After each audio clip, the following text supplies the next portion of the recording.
میرے حضرت عبادت میں لطافت خوب رکھتے ہیں، رہے تقویٰ پہ چلتے ہیں، فقاہت خوب رکھتے ہیں۔ وہ بحر معرفت کے بحر الفت کے شناور ہیں۔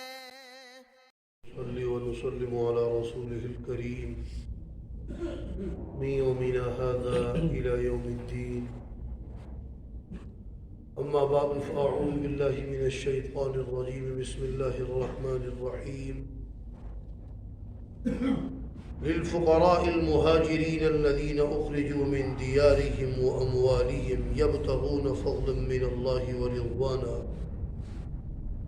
یہاں سے فے کا جو مال ہے اس کا 7واں مصرف اس کا بیان چل رہا ہے۔ باری تعالیٰ کا ارشاد ہے، فرمایا للفقراء المہاجرین، 7واں مصرف مہاجرین فقراء ان کو ٹھہرایا، یہ 7واں مصرف ہے، اور ساتھ ساتھ مہاجرین کی صفات بیان فرمائی، ان کی تعریف بیان کی۔ 6 صفات بیان ہوئی ہیں مہاجرین کی اس آیت کریمہ میں۔ فرمایا الذین اخرجوا من دیارہم، مہاجرین کون ہیں؟ وہ جو نکالے گئے من دیارہم، اپنے گھروں سے، ایمان لائے، اسلام قبول کیا، ایمان اور اسلام کی خاطر اپنے گھروں سے نکالے گئے، انہوں نے ہجرت کی، یہ مہاجرین کی پہلی صفت ہے۔ وَأَمْوَالِهِمْ، ان کو ان کے مالوں سے بھی نکالا، یعنی مالوں سے بے دخل کیا، یہ ان کی دوسری صفت ہے۔ يَبْتَغُونَ فَضْلًا مِّنَ اللَّهِ، وہ اللہ تعالیٰ کا فضل چاہتے ہیں۔ وَرِضْوَانًا، اور تیسری ان کی صفت اللہ کی رضا، اور رضوانًا اس کا معنی قرب بھی ہے، وہ اللہ کا قرب چاہتے ہیں، اللہ کی رضا چاہتے ہیں۔ اس کائنات میں بہت بڑی فضیلت صحابہ کو اللہ تبارک و تعالیٰ نے عطا فرمائی۔ والسابقون الاولون من المہاجرین والانصار، یہ سبقت کرنے والے ہیں ایمان میں، اسلام میں۔ اور فرمایا وینصرون اللہ ورسولہ، چوتھی صفت وہ مدد کرتے ہیں اللہ کی، اللہ کے رسول کی، اللہ کی مدد کرتے ہیں۔ اللہ تبارک و تعالیٰ کا جو دین ہے اس کا دفاع کرتے ہیں، دین کو قبول کیا، رسول اللہ صلی اللہ علیہ وسلم کی عملاً آپ کی ذات کی مدد کی، آپ کے پروگرام کی مدد کی، آپ کی سنتوں کی، دین کی شریعت کی حفاظت کی، یہی مدد ہے۔ سرکار اور امت کے درمیان واسطہ بنے، امت کو ہر چیز صحابہ سے ملی ہے۔ وَيَنْصُرُونَ اللَّهَ وَرَسُولَهُ، پہلی صفت کیا تھی؟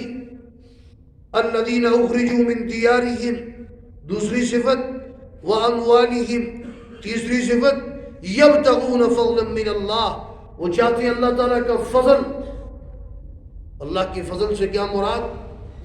اللہ تبارک و تعالیٰ کا فضل چاہتے ہیں، اس سے مراد حلال مال بھی ہے، اس سے مراد مصائب اور تکالیف برداشت کرے، اس پر جو درجہ اور فضیلت ملے وہ بھی مراد ہے۔ اللہ نے پھر مال غنیمت کی صورت میں حلال مال بھی عطا فرمایا۔ پہلی صفت اخرجوا من دیارہم، دوسری صفت واموالہم، تیسری صفت یبتغون فضلا من اللہ، چوتھی صفت ورضوانا، پانچویں صفت وینصرون اللہ ورسولہ، اور چھٹی صفت، توجہ کرنا، مہاجرین کی چھٹی صفت اولئک هم الصادقون، مہاجرین تھے کتنے؟ تقریباً 114 تھے. اولئک هم الصادقون، اللہ فرماتے ہیں یہ سچے ہیں. اللہ نے ان کی سچائی کی گواہی دے دی. اولئک هم الصادقون، یہاں پر فرمایا وہ سچے ہیں. اور پہلے پارے میں فرمایا فَإِنْ آمَنُوا بِمِثْلِ مَا آمَنْتُمْ بِهِ فَقَدْ اهْتَدَوْا. اگر تم ایمان فَإِنْ آمَنُوا، اگر وہ ایمان لائیں بِمِثْلِ مَا آمَنْتُمْ، جیسے کہ تم ایمان لائے ہو، تمہارے جیسے ایمان لائیں، فَقَدْ اهْتَدَوْا، پھر ہدایت یافتہ ہوں گے. ایمان ان جیسا ہو، صحابہ جیسا. اور صحابہ کو صادقین بھی فرمایا، صادقون فرمایا کہ صحابہ سچے ہیں. صحابہ کو قرآن اللہ سچا بھی کہہ رہے ہیں، اور ہمارے لیے معیار بھی، ایمان میں معیار بھی وہ ہے. ان جیسا ایمان ہوگا تو معتبر ہوگا. اب بتاؤ صحابہ ہمارے لیے پھر معیار کیوں نہیں؟ اس لیے صحابہ ہمارے لیے معیار ہیں. اس لیے ان آیات کو سامنے رکھتے ہوئے مثل ما آمنتم، جیسے کہ تم ایمان لائے ہو، تمہارے جیسے ایمان لائیں، فقد اهتدوا، پھر ہدایت یافتہ ہوں گے. ایمان ان جیسا ہو، صحابہ جیسا. اور صحابہ کو صادقین بھی فرمایا، صادقون فرمایا کہ صحابہ سچے ہیں. صحابہ کو قرآن اللہ سچا بھی کہہ رہے ہیں، اور ہمارے لیے معیار بھی، ایمان میں معیار بھی وہ ہے. ان جیسا ایمان ہوگا تو معتبر ہوگا. اب بتاؤ صحابہ ہمارے لیے پھر معیار کیوں نہیں؟ اس لیے صحابہ ہمارے لیے معیار ہیں. اس لیے ان آیات کو سامنے رکھتے ہوئے فقہاء، محدثین اور اتقیاء، صلحاء، سب کا یہ متفقہ فیصلہ ہے، صحابہ سب کے سب ثقہ ہیں، سب کے سب عادل ہیں. ان پر کوئی جرح نہیں کر سکتا. سب کے سب کیا ہیں؟ عادل ہے. عادل جو ان پر جرح کرے گا خود مجروح ہو جائے گا، خود درجہ اعتبار سے گر جائے گا. سب کے سب عادل ہیں، سب کے سب ثقہ ہیں، سب کے سب سچے ہیں. قرآن کہتے ہیں اولئک هم الصادقون، یہ سچے ہیں، ہمارے ایمان کا معیار ہے. آج کے درس کا خلاصہ یہ ہے کہ فقراء مہاجرین ساتواں مسلک بھی ہیں، اور ساتھ ساتھ اللہ نے ان کی 6 صفات بیان کی ہیں. مہاجر وہ جسے اللہ کی رضا کے لیے ان کے گھروں سے نکال دیا گیا، ان کے اموال سے ان کو بے دخل کر دیا گیا. وہ اللہ کی رضا چاہتے ہیں، اللہ تبارک و تعالیٰ کا فضل چاہتے ہیں، اور اللہ اور اس کے رسول کی ان نے مدد کی، اور وہ سچے ہیں. یہاں پر ایک فقہی مسئلہ بھی سماعت فرمائیں. فقہی مسئلہ یہ ہے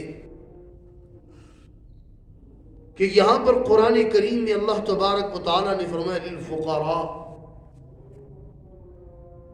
مہاجرین کو فقراء فرمایا. ان کے پاس مکانات تھے، مال تھا، اپنا سب کچھ مکہ مکرمہ میں چھوڑ کر آئے. پیچھے جو مشرکین مکہ تھے وہ ان کی جائیداد، مال جو بھی تھا اس پر انہوں نے قبضہ کر لیا. اب پتہ یہ چلا، امام صاحب فرماتے ہیں کہ جب اگر کافر مسلمان کا مال چھین کر دارالحرب میں لے جائے، یا مسلمان کا مال دارالحرب میں ہے اور مسلمان کو وہاں سے نکال دیا جائے، مسلمان دارالاسلام میں آ جائے، اب اس کی ملکیت باقی نہیں رہتی، وہ اس کا مالک نہیں ہے. اب وہ اس سے چلا گیا، اب کافر اس پر قابض ہو گئے، کافر ہی اس کے مالک ہو گئے. دلیل یہ آیت ہے. اگر مہاجرین کی ملکیت میں مال رہتا، اللہ ان کو فقیر نہ کہتے، فقراء نہ کہتے. فقراء تو انہیں کہتے ہیں جن کی ملکیت میں مال نہ ہو.